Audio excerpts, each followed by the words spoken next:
ଓଡ଼ିଆ ନବବର୍ଷରେ ଆପଣମାନଙ୍କୁ ଅନେକ ଅନେକ ଶୁଭେଚ୍ଛା ଓ ଅଭିନନ୍ଦନ। ଓଡ଼ିଆ ନବବର୍ଷ ସହିତ ଆଜି ମହାବିଷୁବ ପଣା ସଂକ୍ରାନ୍ତି। ଆମ୍ଭମାନଙ୍କର ସଙ୍କଟ ଦୂର କରୁଥିବା ଅଞ୍ଜନୀୟ କେଶରୀ ନନ୍ଦନ ପବନସୁତ ରାମଙ୍କର ଦୂତ ଶ୍ରୀ ହନୁମାନଙ୍କର ଆଜି ଜୟନ୍ତୀ, ତାଙ୍କ ଜନ୍ମଦିନ। ତାଙ୍କ ଜନ୍ମଦିନରେ ଆମେ ବା ତାଙ୍କୁ କ'ଣ ଦେବୁ? ଇଏ ତ ସବୁ କିଛି ତାଙ୍କର। ଆମେ ସାଧାରଣ ମନୁଷ୍ୟ ତାଙ୍କୁ କ'ଣ ବା ଦେଇପାରିବୁ? ବାସ୍ ଏତିକି ଜାଣିଛି କି ନିଜେ ଖୁସିରେ ରହି ଅନ୍ୟମାନଙ୍କୁ ଖୁସିରେ ରଖିଲେ ସେ ବହୁତ ଖୁସି ହୁଅନ୍ତି। ତଥାପି ରାମଙ୍କର ଦୂତ, ରାମଙ୍କର ଅତି ପ୍ରିୟ ଭକ୍ତ ହନୁମାନ ତାଙ୍କ ଜନ୍ମଦିନରେ କିଛି ପାନପତ୍ର ଆଣିକି ରାମ ରାମ ଲେଖିକି କିଛି ଆମ୍ବପତ୍ର ବେଲପତ୍ର ନେଇକି ରାମ ଲେଖିଥିଲୁ। କ'ଣ ବା କରିପାରିବୁ?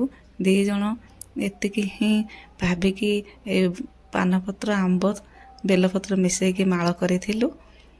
ଆଉ ଯାହା ବି ହଉ ହନୁମାନଙ୍କ ବେକରେ ଯାଇକି ପହଞ୍ଚିଲା, ସେଇଟା ମୋ ପାଇଁ ବହୁତ ବଡ଼ କଥା। ତାଙ୍କ ବେକରେ ମାଳଟି ପଡ଼ିଥିଲା, ଆଠରୁ ବଡ଼ କଥା ଆଉ କ'ଣ ବା ହେଇପାରେ?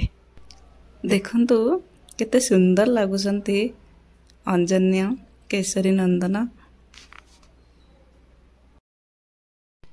ମନ୍ଦିରରେ ପୂଜା ସାରିକି ଘରେ ଏବେ ପଣା ତିଆରି ହେଲା।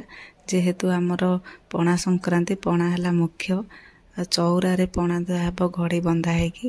ଏଇଟା ତ ଯାହା ବି ହଉ ଆମ ପରମ୍ପରା ପୁରାପୁରି ନିଆରା।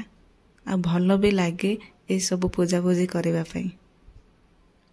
ପୂଜାପୂଜି ସଂକ୍ରାନ୍ତ ମୁଖ୍ୟ ଅରୁଆ ଭାତ ଡାଲମା, ଆଉ ତା ବି କଦଳୀ ପତ୍ରରେ ପରିବାର ସହିତ ମିଶିକି ଏକାଠି ଖାଇବାର ମଜା ହିଁ କିଛି ନିଆରା।